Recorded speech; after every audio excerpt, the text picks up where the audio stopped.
Hey, so I'm gonna try and do a video.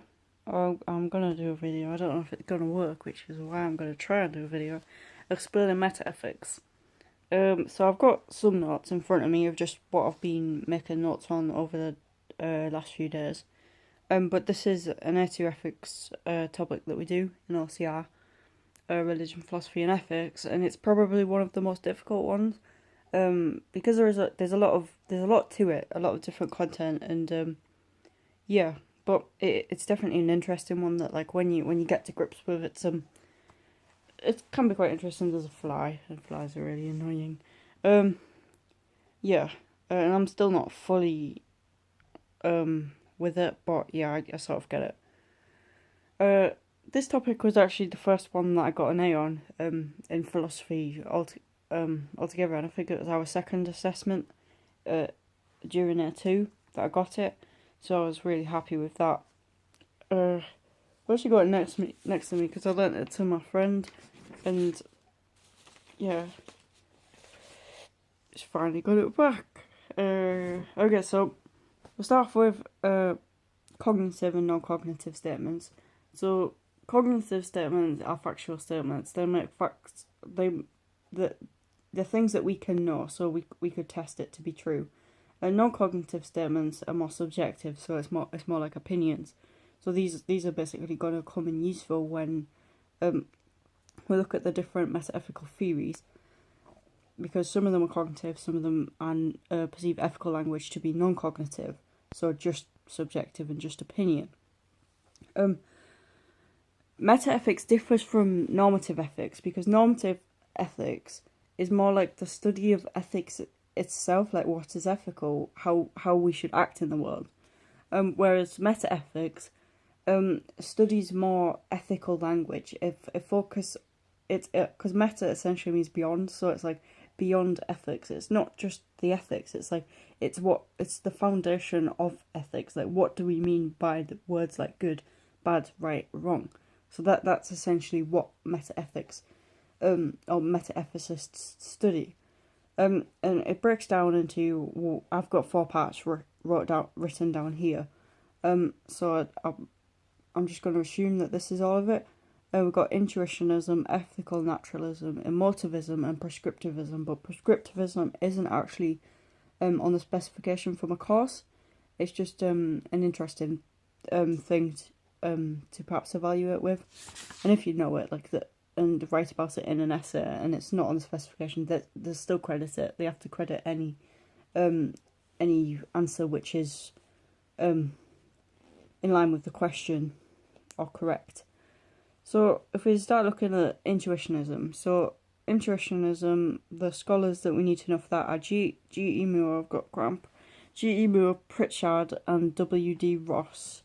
It's a cognitive statement. It's a cognitive ethical theory. So it takes the stance that that ethics is objective, and that we can tap into it using our intuition. So, for example, we might go into a situation and we might experience like a gut feeling of something being right or wrong, and we might not be able to define what's right or wrong, or what's good or bad about that situation, but we just know, we just feel it. So G.E. Moore said, "Good is like yellow, not like a horse," meaning we can't compartmentalize good. We can't break it up into pieces and describe it like we could with a horse. We could say, well, a horse has got a tail, horse has got two ears, it's got a body, it's got a nose, it's got four legs, all of these different things which make up a horse. Whereas yellow, it's like, well, how do you describe yellow? It's just a colour. You can't necessarily break it up into parts. Yellow is just yellow. So G.E. Moore thinks that good is like yellow, and he also says good is good, and that's that. So people have criticised him for intellectual laziness here because he's essentially getting around not actually having to say anything about good at all. It doesn't seem to be a very intellectual answer. A minute, I'm not answering it. Okay, I'll let it ring off. It doesn't seem to be a very intellectual answer to say that good is good. and that's that. Because, or you've got, he should at least try to provide us with some sort of explanation. Should I answer it? I didn't want to answer the phone. I never do when I'm at home by myself. Because I don't know who's on the other end of it. So it could be anybody. So good is good. That's what he says. Now it could just be intellectual laziness, or it could actually be the case that he's actually getting to something, essential or something truthful about good. It may actually be the case that good is just something that we can know and we can't necessarily describe it with language, because by describing it and putting a label on it, it almost puts it in a box.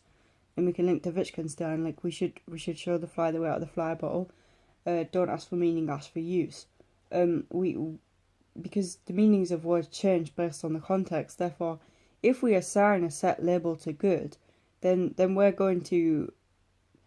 we risk trapping that label in the fly bottle or into a set context, and it'll almost lose its meaning in different situations. But I want to go back to as good as like yellow for a minute and not like a horse, because, well, the horse is, I'll say the horse is brown, okay, and that's part of the horse. The colour of the horse is part of the horse, just like the tail is part of the horse, just like the legs are part of the horse. The difference is that the horse is a mixture of all of these different components put together.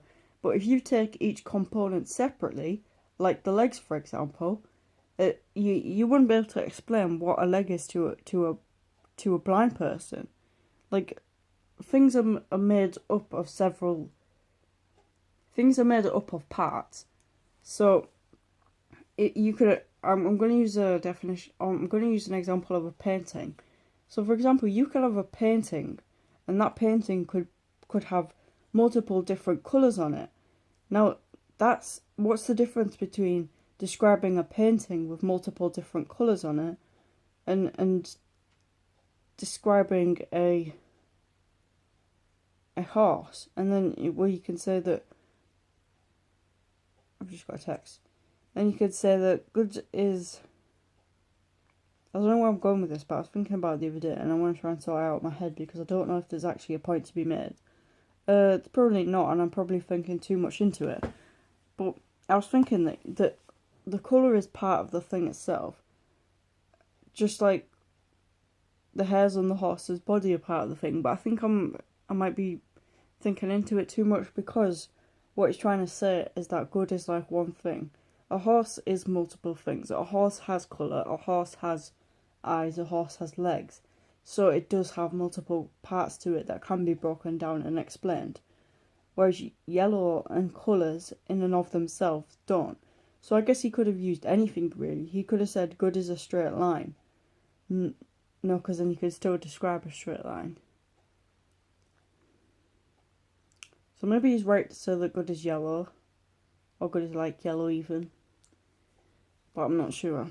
Anyway, I'm going to move on from that because I don't know how much time. I should have deleted some things before I made this video. Right, I'm just going to make this video about Intuitionism. So Intuitionism is a cognitive statement, is a cognitive ethical theory. Yeah. Okay, right, thanks for watching.